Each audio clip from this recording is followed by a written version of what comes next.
It's one thing to march in a battle, rifle in hand, heart pounding. It's another to know that capture might mean something worse than death. For millions of soldiers, the fear was real, but for women, especially those serving on the front lines in World War II, that fear carried a weight the men rarely understood. The Nazis had a systematic, almost ritualized approach to punishing captured women soldiers. And it wasn't just about removing them from the fight. It was about erasing their agency, their courage, their very humanity. Even today, when we look back at the archives and the diaries, letters, and testimonies that survived, it's hard to fully grasp the combination of terror, humiliation, and resilience these women endured. From Soviet snipers to British agents behind enemy lines, the stories are harrowing.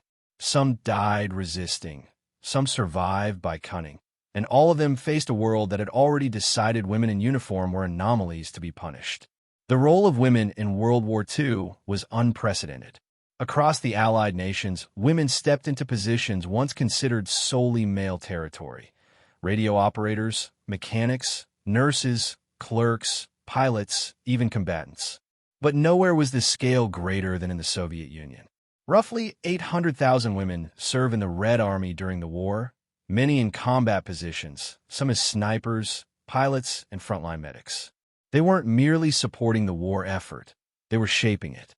And that challenged the Nazi ideology at its core. Hitler's regime, steeped in misogyny and racial hierarchy, struggled to reconcile their image of women as homebound caretakers with the reality of thousands of armed, disciplined female soldiers fighting fiercely on the Eastern Front. For many women, service was voluntary, patriotic, and terrifying. Their uniforms were identical to those of male soldiers, their rifles no different. Yet the consequences of capture were often far more severe. The enemy didn't just see a soldier. They saw a woman who dared defy their worldview. Imagine the chaos of battle. Explosions tearing through the air, bullets whistling past. You're fighting alongside comrades, but suddenly the tide shifts. Surrounded, outnumbered, and outgunned. Surrender is no longer a matter of choice, it's survival. But for a female soldier, surrender was the beginning of another fight.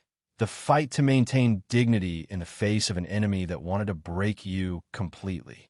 On the Eastern Front, the first encounters between German troops and Soviet women were met with shock. Commanders were reportedly disgusted to find women operating heavy weapons, manning defensive positions, and taking lives. This shock quickly transformed into what can only be described as a deliberate cruelty. Orders filtered down from officers such as Field Marshal Gunther von Kluge on June 29, 1941, mandating that captured women combatants were to be executed.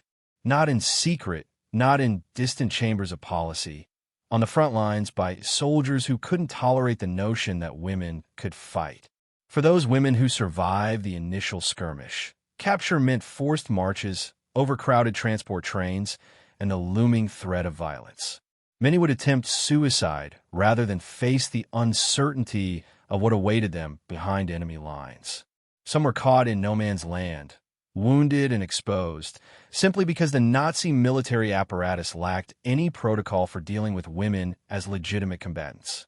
Captured female soldiers were often sent to prisoner of war camps or detention centers where the Geneva Convention's protections were ignored or twisted.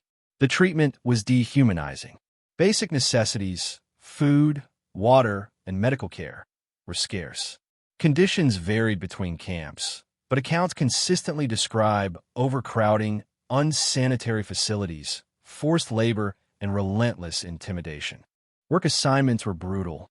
Women who had once piloted aircraft, repaired engines, or relayed critical messages were now shoveling rubble, hauling supplies, or cleaning facilities under the watchful eye of armed guards.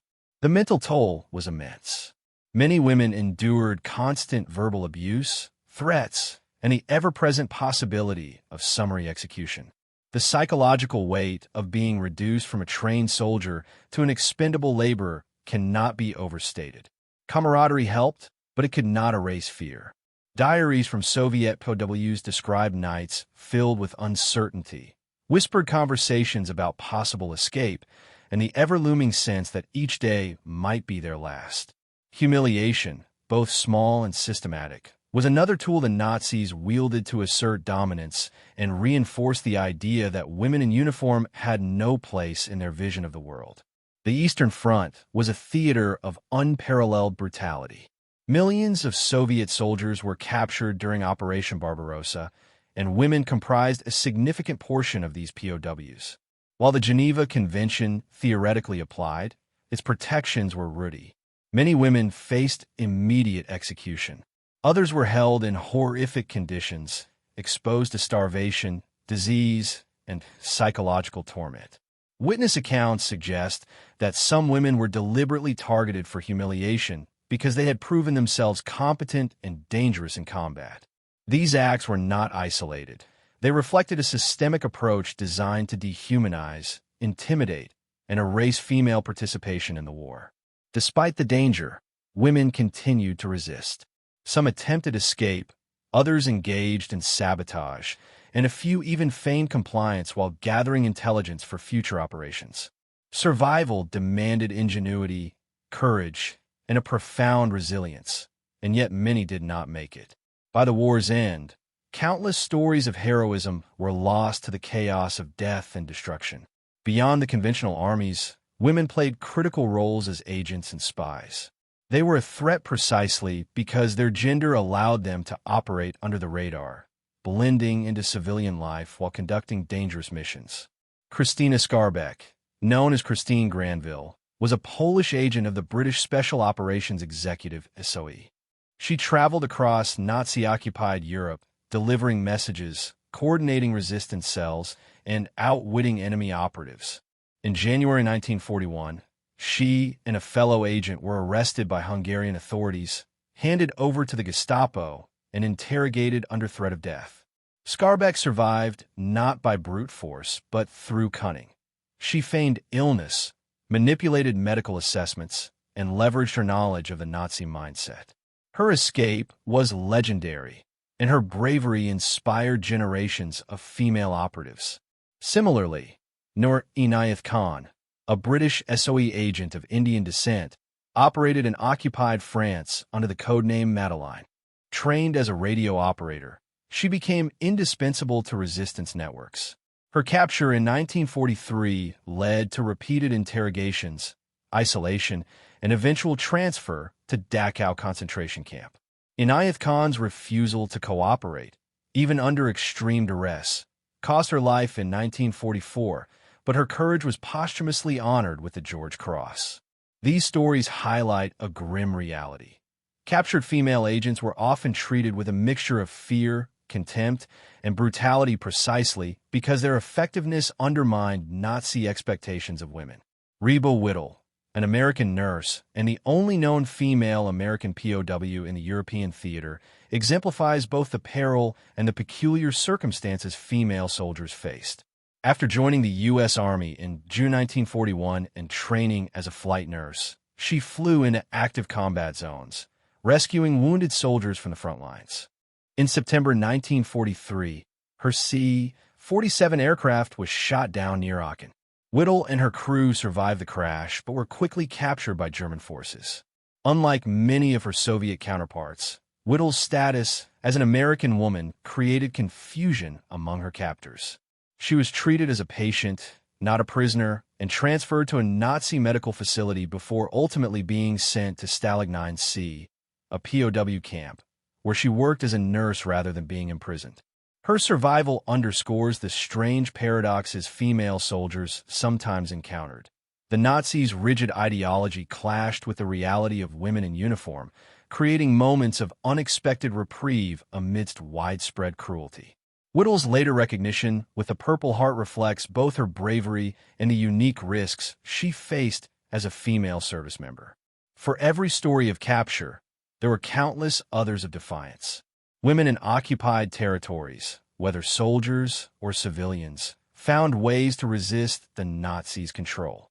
Some joined partisan units, sabotaged supply lines, or carried intelligence across enemy lines. Others maintained clandestine networks within POW camps, smuggling messages, coordinating escape plans, and supporting one another in the face of relentless oppression. The psychological resilience displayed by these women was extraordinary. Diaries and testimonies describe how POWs maintained routines, shared stories, and created small acts of rebellion to preserve their sense of identity. These efforts often meant the difference between despair and survival. Even when the odds seemed insurmountable, these women refused to let the Nazis strip them of their agency entirely. The stories of captured female soldiers challenge conventional narratives about the war. They remind us that heroism does not always manifest on the battlefield in the form of advancing lines or tactical victories. Sometimes, heroism is simply surviving in the face of an enemy determined to erase your existence. Figures like Skarbek, Inayat Khan, and Whittle highlight different paths of courage, frontline combat, espionage, and service under fire. Yet all share a common thread: the ability to navigate a world where gender made survival far more precarious. Their experiences also illuminate the broader failures of the international system at the time. Agreements like the Geneva Convention were selectively applied, and ideology often trumped law. Even today, the bravery and suffering of these women resonate. They remind us that war's impact is deeply personal, that courage takes many forms, and that history is full of stories that challenge our assumptions about strength, resilience, and human endurance. It is tempting to categorize the past neatly, to draw lines between victors and victims, but the experiences of captured female soldiers defy easy labeling. They were neither wholly powerless nor entirely in control. They existed in the gray, the tension between life and death, agency and oppression. And perhaps that is the most compelling lesson of all, that courage, in its truest form, is as much about surviving with dignity as it is about triumphing on the battlefield. As we study their experiences, one question lingers. In a world shaped by rigid expectations, cruelty, and war, how many stories like theirs were lost, forever silenced before they could be told?